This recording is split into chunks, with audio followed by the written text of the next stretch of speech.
أعوذ بالله من الشيطان الرجيم. بسم الله الرحمن الرحيم.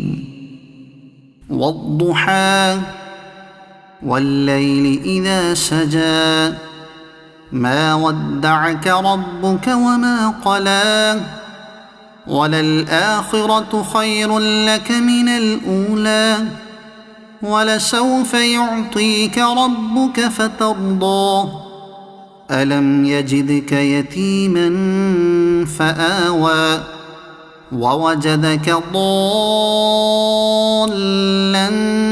فهدى ووجدك عائلا فأغنى فأما اليتيم فلا تقهر وأما السائل فلا تنهر وأما بنعمة ربك فحدث. صدق الله العظيم.